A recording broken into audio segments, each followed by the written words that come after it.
அதிகாரக்குரல் நேயர்களுக்கு இனிய வணக்கம். இன்றைய நேர்காணலில் நம்முடன் இணைந்திருக்கிறார் தேசிய தமிழர் ஜனநாயக கட்சி நிறுவன தலைவர் திரு ராமநாராயணன் அவர்கள்.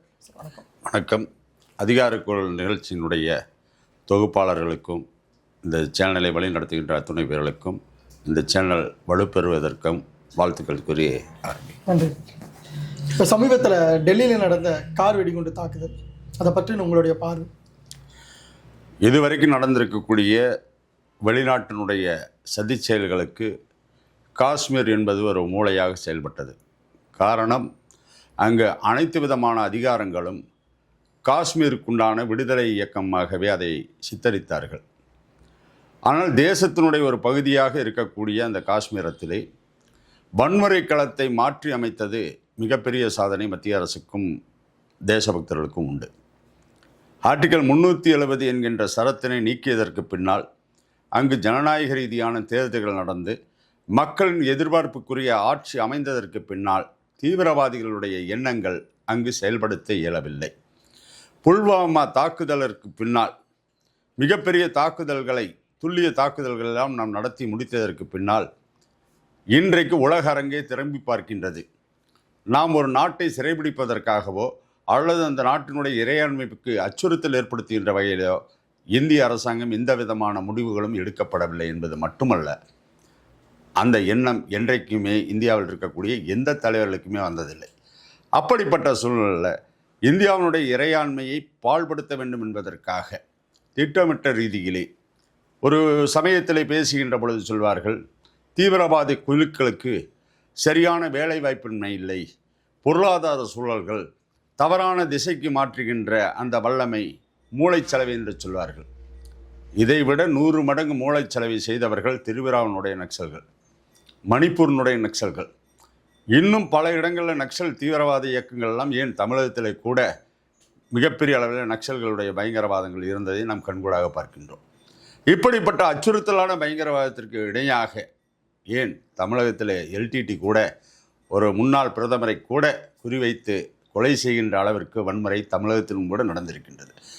ஆக இந்த வன்முறை களத்திலே இருந்து நாட்டினுடைய அமைதியை பேண வேண்டும் என்பதற்காக உலக நாட்டு தலைவர்களை எல்லாம் சந்தித்து இந்தியாவினுடைய மனப்பான்மையை சித்தரித்து உலகமே இந்தியாவை இன்றைக்கு திரும்பி பார்க்கிறது என்று சொன்னால், இந்த தேசம் ஒரு உயர்ந்த நிலைக்கு பொருளாதாரத்திலே, உலகத்தின் பொருளாதாரத்திலே 3வது இடத்திலே இருந்து 2ஆம் இடத்திற்கு செல்லுகின்ற ஒரு சூழலை இன்றைய அரசு செய்து கொண்டிருக்கின்றது.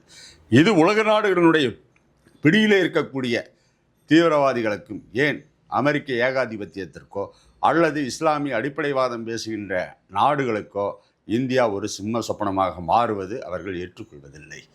ஆகவே இந்தியாவிலே இருக்கக்கூடிய இஸ்லாமியர்கள் சுபிட்சமாக இருந்தாலும் கூட அவர்கள் இந்த தேசத்திற்கு விசுவாசிகளாகத்தான் இருக்கிறாங்க, அதில் ஒன்றும் மாற்று கருத்து இல்லை.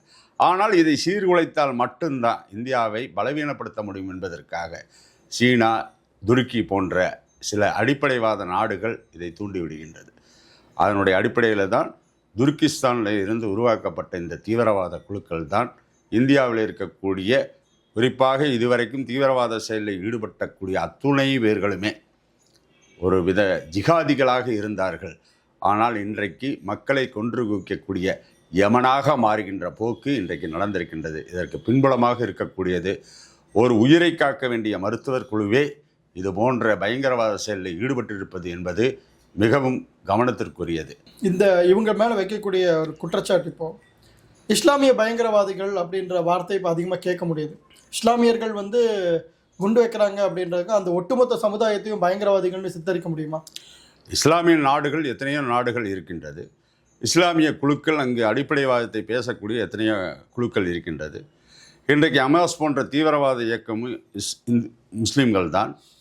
பாகிஸ்தானத்திலே போராடி கொண்டிருப்பவர்கள் இன்று உணவுக்கு கூட பஞ்சம் நிலையிலே வந்திருக்கிறதற்காக அங்கே இருக்கக்கூடியவங்களும் முஸ்லீம்கள் தான்.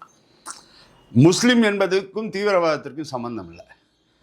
மத அடிப்படைவாதம் என்று சொல்லி ஒரு ஏகத்துவத்தை கையிலே எடுத்துக்கொண்டு ஜிகாதிகளாக தன்னை அடையாளப்படுத்தி கொண்டு அவர்களுக்கு மதமும் கிடையாது, மனிதனையும் கிடையாது, இஸ்லாமும் கிடையாது, அல்லாவும் கிடையாது. அவர்கள் தனியொரு குழுக்களை வைத்து கொண்டு அல்லாவையும் இறை தூதர்களையும் தன்வசப்படுத்தி கொண்டு ஏதோ மார்க்கத்திற்காக நாங்கள் போராடுகிறோம் என்று சொல்லி தன்னையும் தன்னை சார்ந்த ஒரு குழுக்களையுமே அங்கே அவர்கள் நேசித்து கொண்டிருக்கின்றார்களே தவிர உலகத்தினுடைய ஒட்டுமொத்த இஸ்லாத்தையும் அவர்கள் ஏற்றுக்கொள்வதில்லை என்பது தான் இதில் உண்மை.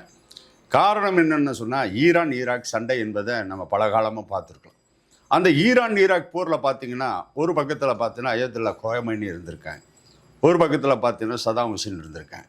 இந்த இருவருடைய போரைவே உலக வல்லரசுகளால் பல வருடங்களாக தடுக்க முடியல. ஆனால் அங்கு என்ன பிரச்சனை? ரெண்டுமே இஸ்லாமிய நாடு தான். அங்கு என்ன பிரச்சனை என்று சொன்னால், இரண்டு விதமான பிரிவுகள், ஷியா பிரிவு, சன்னி பிரிவு போன்ற பிரிவுகளால் அந்த மக்கள் அவதியுறுகிறார்கள். ஆக மார்க்கத்தை விட அவர்களும் இங்கு ஜாதிய வன்மத்தை தான் தூண்டுகின்றார்கள். ஜாதிய அடிப்படைவாதத்தை தான் அங்கு முன்னிலைப்படுத்துவதனால எந்த நாட்டில் வன்முறை நடந்தாலும் அது எந்த மதமும் ஏற்றுக்கொள்ளக்கூடாது என்பது தான் இதில் நாம் புரிஞ்சிக்க வேண்டிய விஷயமா இருக்குது. இந்தியாவில் வாழ்கிற இஸ்லாமியர்கள் பாதுகாப்பாக இருக்கிற மாதிரி உணர்றாங்கன்னு நினைக்கிறீங்க? நிச்சயம் இந்த நாட்டில் ஜனநாயகத்தின்படி இன்னைக்கு எடுத்துக்கொண்டோம் என்று சொன்னால், அவர்கள் நடத்தக்கூடிய அரபு உருது பாடசாலைகளுக்கு அவர்கள் இந்துக்களை அந்த அரபு உருது பாடசாலைகளில் இணைப்பதில்லை. கிறிஸ்தவர்கள் நடத்தக்கூடிய சில கூட்டங்களிலே கூட அவர்கள் இந்துக்களை மதம் மாற்றுவதற்காக அழைக்கின்றார்களே தவிர இறை வழிபாட்டுக்காக அவர்கள் அழைத்ததாக வரலாறு இல்லை. அப்படி இருக்கின்ற பொழுது ராமகிருஷ்ணா மடத்திலே பார்க்கின்ற பொழுது அனைத்து இந்துக்களும் ஒன்றா போகிறாங்க. அனைத்து மதத்தவர்கள், ஏன் வெளிநாட்டில் இருக்கக்கூடியவர்களாம் ஹரே கிருஷ்ண இயக்கத்தில் இருக்காங்க. அங்கே அவர்கள் மதம் பார்ப்பதில்லை, ஆன்மீக நெறிகளை பார்க்கின்றார்கள். ஆனால் குறிப்பிட்ட இடங்களில் இந்துக்களோ முஸ்லீம்களோ கிறிஸ்தவர்களோ இணைந்து இருப்பதற்கு இங்கு இருப்பது ஒரே ஒரு பலவீனம், இந்த நாடு மதசார்பின்மையை கடைபிடிப்பதாக போலி அடையாளத்தை வைத்திருப்பது தான் மிகப்பெரிய பின்னடைவு. இப்போ பொதுவாக தீவிரவாதத்துக்கு காரணம் படிப்பறிவின்மை, அப்புறம் வேலைவாய்ப்பின்மை, அப்புறம் வசதி குறைவாக இருக்கிறவங்களே ஈஸியாக மூளைச்சலவை செய்து தீவிரவாதத்துக்கு கூட்டிகிட்டு போயிடுவாங்கன்ற மாதிரி சொல்கிறாங்க. ஆனால் இந்த தாக்குதலில் ஈடுபட்ட அத்தனை பேருமே டாக்டர்ஸ். இது ஒரு பெரிய அதிர்ச்சியாக இருக்குது. படித்தவங்க இந்த மாதிரி விஷயங்கள்லாம் பண்ணியிருக்காங்க அப்படின்னு. அதை பற்றி நம்மளுடைய கருத்து. அதாவது இரும்பு கரம் கொண்டு அடக்கக்கூடிய சர்வாதிகாரி நான் சொல்லலாம். ஆனால் அந்த சர்வாதிகாரியினுடைய ஆட்சியை கூட தூக்கி எறிவதற்கு மக்கள் தயாராகிடுவாங்க. நீங்கள் ஒரு காலகட்டத்தில் வன்முறை நடந்த நாடுகள்லாம் நீங்கள் பார்த்தீங்கன்னா அதனுடைய தலைவர்களுடைய பல்கள் பிடுங்கப்பட்ட வரலாறுலாம் இருக்குது. உலகத்தையே அச்சுறுத்திய பில்லன் போன்றவர்கள் அமெரிக்காவுடைய பெண்டகன் மீது தாக்குதல் நடத்தி இரட்டை கோபுர தாக்குதல்கள் நடத்திய பில்லடனுடைய முடிவு என்ன இருந்திருக்குன்னு பார்த்தோம்னா வரலாற்றில் இன்றைக்கி இல்லை. உலகத்தினுடைய வரைபடத்தில் இருக்கக்கூடிய சதாம் ஹுசேன் அமெரிக்காவுடைய பல்பிடுங்கின்ற விஷயம் வரைக்கும் அவர் மரணத்தின் தருவாயில் இருக்காங்க. இப்படி பல்வேறு உதாரணங்களை சொல்ல முடியும். ஜனநாயகத்தை பேணுகின்ற நம்முடைய நாட்டில் இது வரைக்கும் இஸ்லாமிய தலைவர்களாகட்டும், இஸ்லாமிய நெறிகளை பரப்பியவர்களாகட்டும், மிகப்பெரிய அளவில் எந்த இடத்துலையுமே அவர்கள் அச்சுறுத்தியதாகவோ அவர்களை அடிமைப்படுத்தியதாகவோ சிறைச்சாலையில் வைத்து அவர்களை துன்புறுத்தியதாகவோ இல்லை. தேசத்திற்கு எதிரான கருத்துக்களை பேசிய ஒரே காரணத்திற்காகத்தான் ஷேக் அப்துல்லா கைது செய்யப்பட்டு தனிமைச் சிறையில் வைக்கப்படுகிறார். இங்கு இருக்கக்கூடிய பல்வேறு விதமான தலைவர்களை நாம் பல்வேறு காலகட்டங்களில் பார்த்துருக்கோம். ஒரு காலகட்டத்தில் பார்த்தோம்னா மகாராஷ்டிரத்தில் இருக்கக்கூடிய இப்ராஹிம் சுலைமான் சாட்டு கேரளாவில் இருக்கக்கூடிய மலப்புரம் தொகுதியில் தான் போட்டி போடுவார். எங்கோ இருக்கக்கூடிய சையது ஷகாபுதீன் பார்த்தீங்கன்னா அவர் ஏதாவது இஸ்லாமிகள் பெரும்பான்மையாக இருக்கக்கூடிய பகுதியில் போட்டி போடுவாங்க. ஆனால் இந்த நாட்டிலே மட்டும்தான், அது குறிப்பாக நாம் தமிழ்நாட்டை அதிகமாக யோசிக்கின்ற பொழுது எந்த தொகுதியிலே எடுத்தாலும் கட்சியைத்தான் பார்க்கின்றார்களே தவிர மதத்தை பார்ப்பதில்லை. ஆனால் மத ரீதியான ஓட்டு அரசியலை தமிழகத்திலே நடத்துகின்ற காரணத்தினால இங்கே முஸ்லீம்கள் அச்சுறுத்தப்படுகிறார்கள் என்று சொல்லி போலியான அரசியல் கட்டமைப்பு இங்கு உருவாக்கப்படுகிறதே தவிர 100% இஸ்லாமிய நாடுகளை விட உலக அரங்கத்தில் இந்தியாவில் மட்டும்தான் முஸ்லீம்கள் நிம்மதியாகவும் தொழில் ரீதியாகவும் அவருடைய வழிபாட்டு ரீதியாகவும் எல்லா வகையிலும் அவர்கள் இருக்கின்றார்கள். அவர்களுக்கும் பிற சமுதாயத்திற்கும் இருக்கக்கூடிய ஒரே வித்தியாசம், இது போன்ற வன் செயல்கள் நடக்கின்ற பொழுது தெருவிலே இறங்கி இதை கண்டிப்பதற்கு இஸ்லாமிய அடிப்படை என்பதை விட இஸ்லாமிய நெறியை பின்பற்றக்கூடிய அந்த ஒழுக்க சீலர்களாக இருக்கக்கூடிய முஸ்லீம்கள் யாரும் இதை கண்டிக்காதது மட்டுமே இங்கு கேள்விக்குறியாக இருப்பதனால அதை நாம் சித்தரிக்க வேண்டியிருக்கு. முஸ்லீம்களுடைய எதிர்ப்பு குரல் இங்கே வராத போது அது ஜனநாயகத்திற்கு எதிரானதாக இங்கே இருக்கக்கூடிய மக்கள் நினைக்கின்றார்களே தவிர இஸ்லாமியர்களை ஒருபோதும் இவர்கள் வெறுத்ததாக இல்லை. இன்னொன்று, இந்த படித்தவங்க இந்த விஷயம் பண்ணியிருக்காங்க. அதுதான் எல்லாத்துக்குமே ஒரு பெரிய இது. உயிரை காக்கக்கூடிய மருத்துவர்கள் உயிரை கொல்லக்கூடிய வேலைகளில் இறங்கியிருக்காங்க. அந்தளவுக்கு அவங்க மூளை செலவை செய்யப்படுறாங்க அப்படின்ற மாதிரி ஒரு பேச்சு வருது. கசாப்பு கடைக்காரன்ட்டையும் கத்தி இருக்குது, மருத்துவர்கிட்டையும் கத்தி இருக்குது. இவன் உயிரை எடுக்கிறான், அவன் உயிரை கொடுக்குறான். ஆனால் இது திசை மாறி விட்டது. இப்போ உலக அரங்கில் இருக்கக்கூடிய ஜிகாதிகளை நாங்கள் ஏதோ ஆச்சு. இதில் பார்க்கும்போது இன்னொரு விஷயம் நமக்கு தெரியறது என்னென்னா, இதில் பெண்களும் சம்பந்தப்படுகிறார்கள் என்று சொல்லுகின்ற பொழுது வருத்தம் அளிக்கின்றது. இஸ்லாமில் பெண்களுக்கு அடிப்படை சுதந்திரம் இல்லை என்று சொல்லக்கூடிய எத்தனையோ நாடுகளுக்கு மத்தியில் இந்தியாவில் பூரணமான சுதந்திரத்தோடு பெண்கள் நடமாடுகிறார்கள் என்று சொன்னால் அது இந்தியாவில் தான். அப்படிப்பட்ட இந்தியாவினுடைய இறையாண்மை கேடு விளைவிக்கக்கூடியதற்கு இஸ்லாமிய அடிப்படைவாதம் என்கின்ற பெண்களும் கூட இதில் ஈடுபடுகிறார்கள் என்று சொன்னால் அது மிகவும் கவலை கொள்ள வேண்டிய விஷயம். ஒன்று. ரெண்டாவது, படிப்பு மட்டுமே காரணம் அல்லங்க. இப்போ படித்தவர்கள் தன்னுடைய திறமையை வளர்த்தி கொள்வதற்காக மிகப்பெரிய பல்கலைக்கழகங்களை படித்து எத்தனையோ பேர்கள் இங்கே இருந்திருக்காங்க. அவர்களெல்லாம் வன்முறை பாதையை கையில் எடுக்கலை. ஆனால் இன்றைக்கி இருக்கக்கூடிய இந்த மருத்துவ குழு இன்றைக்கி ஏதோ கார் குண்டு மட்டும் இப்போ நினைச்சிட முடியாது. அவர்கள் ஒரு மிகப்பெரிய ரசாயன தாக்குதலுக்கும் நடத்தக்கூடிய ஒரு உள்நாட்டு போருக்கும் தயாராகத்தான் இதை நாம் உணர முடியுது.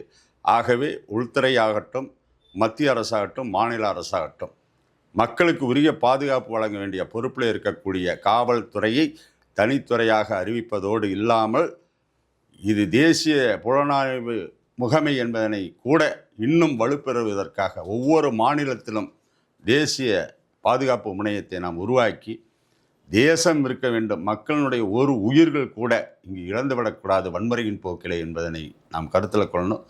இதற்கு பின்புலமாக இருப்பது அனைத்துமே இந்த அடிப்படைவாதங்களுக்கு பொருளாதார ரீதியாகவும் உதவிகள் செய்வதற்காகவும் போதைப் பொருள்கள் நாடு முழுவதும் இளைஞர்கள் மத்தியிலே பரப்பப்படுகின்றது. உலக நாடுகளிலேயே இளைஞர்கள் அதிகமாக திறன் வாய்ந்தவர்கள் இருக்கின்றார்கள் என்று சொன்னால் அது இந்தியாவில் மட்டும்தான். அப்படிப்பட்ட இளைஞர்களை தவறான திசையிலே கலாச்சாரத்திற்கு எதிராக, சமுதாயத்திற்கு எதிராக, தேசத்திற்கு எதிராக சில பொருளாதார அடிப்படைவாதிகளை அவர்களை ஊக்குவித்து போதை கலாச்சாரத்திலே நாடு சென்று கொண்டு இருப்பது மிகவும் பலவீனமானது. ஒரு புறத்திலே நாம் போதை கலாச்சாரத்தை ஒழிக்க வேண்டும், ஒரு புறத்திலே சிந்தனைகளை நாம் விதைக்க வேண்டும். தேசத்திற்கு ஊர் விளைவிக்கக்கூடியவன் அந்த எந்த மதத்தை சார்ந்தவனாக இருந்தாலும் உறுதியாக இரும்பு கரம் கொண்டு அடக்குவதற்கு மத்திய அரசு துணை நிற்க வேண்டும். அதற்கு மாநில அரசுகள் கட்சி பேதங்களை மறந்து தேசமே தெய்வம் என்ற பாரதியின் கருத்துக்கேற்ப ஒருங்கிணைந்த பணியாற்றினால் இது போன்ற வன் செயல்களும் உள்நாட்டு கலவரங்களும் வெளிநாட்டு தீய சக்திகளும் இங்கு முறியடிக்கப்படுவதற்கு நாம் அனைவரும் இணைந்துதான் பணியாற்ற வேண்டுமே தவிர முஸ்லீம்களை தனியாக பிரித்து விட்டோ, கிறிஸ்தவர்களை தனியாக பிரித்து விட்டோ இந்தியாவினுடைய இறையாண்மையை காப்பது என்பது ஏற்புடையதல்ல. அதில் சமீபத்தில் ஆர்எஸ்எஸ்னுடைய தலைவர் மோகன் பகவத் அவர்கள் தெளிவாக சொல்லியிருக்கின்றார். இங்கே இருக்கக்கூடிய கிறிஸ்தவர்களானாலும் முஸ்லீம்களானாலும் அனைவரும் தேசபக்தி இயக்கத்தோடு இணைந்து பணியாற்ற வேண்டும் என்று. அவர்கள் ஆர்எஸ்எஸ்ஸிலே வர வேண்டும் என்பதற்காக அல்ல, அந்த சமுதாயத்திலும் கூட இது போன்ற அமைப்புகளை உருவாக்கி தேசத்திற்கு வழிகாட்டுதலாக மாறினால் அதை வரவேற்பதற்கு தேசபக்தர்கள் தயாராக. உள்துறை அமைச்சகம் ஃபெயிலியர் ஆயிடுச்சு அப்படின்ற மாதிரி ஒரு குற்றச்சாட்டு வைக்கிறாங்க. உள்துறை அமைச்சகம் இதுவரைக்கும் காஷ்மீரில் 2014க்கு முன்னாடி வரைக்கும் நம்முடைய நாட்டினுடைய தேசிய கொடியை லால் சவுக்கில் ஏற்றுவது என்பது சிரமமான காரியம். எல்லா இடங்களிலுமே இந்த வன்முறை போக்கில் நடந்து கொண்டு இருக்கின்ற பொழுது புல்வாமா தாக்குதலுக்கு பின்னால், துல்லிய தாக்குதல், பகல்காம் தாக்குதலுக்கு பின்னால் நாம் எடுத்த நடவடிக்கைகளுக்கு பின்னால் உலகமே திரும்பி பார்க்கின்றது பாரதத்தை. அப்படி கிட்டத்தட்ட இந்த தகவல்கள் உயர் பிரிவுகளுக்கு அதன் மூலமாக பல்வேறு இடங்களில் சோதனை நடத்தி கிட்டத்தட்ட எப்பொழுதுமே ஒரு வன்முறை என்று சொன்னால் அது காஷ்மீரிலே நடக்கும். ஆனால் இன்றைக்கு அதையெல்லாம் கடந்து இன்றைக்கு டெல்லியினுடைய செங்கோட்டையில் நடந்திருக்கிறது என்று சொன்னால் இது துல்லியமாக கண்டுபிடித்ததனுடைய விளைவுதான் மிகப்பெரிய சேதத்தை தவிர்க்க முடிந்திருக்கு. இதுவும் 100 பேரை பாதுகாக்க வேண்டிய இடத்திலே 2 உயிர்கள் மாழ்வது என்பது பலவீனம் என்று சொல்ல முடியாது. அதே நேரத்தில் அதையும் பாதுகாப்பாக கையாள வேண்டியது உள்துறை அமைச்சகத்தினுடைய பொறுப்பு என்பதனையும் நாம் உணரணும். ஒரு மனித உயிரும் கூட பயங்கரவாத சக்திகளால் படுகொலை செய்யப்படக்கூடாது. இந்த நாட்டினுடைய இறையாண்மைக்கு அது விட்ட சவாலாகத்தான் நம்ம பார்க்கணும். உள்துறை செயலிழந்து விட்டது என்பதை ஏற்றுக்கொள்ள முடியாது. உங்களுடைய கருத்திற்கும் நேரத்துக்கும் மிக்க நன்றி.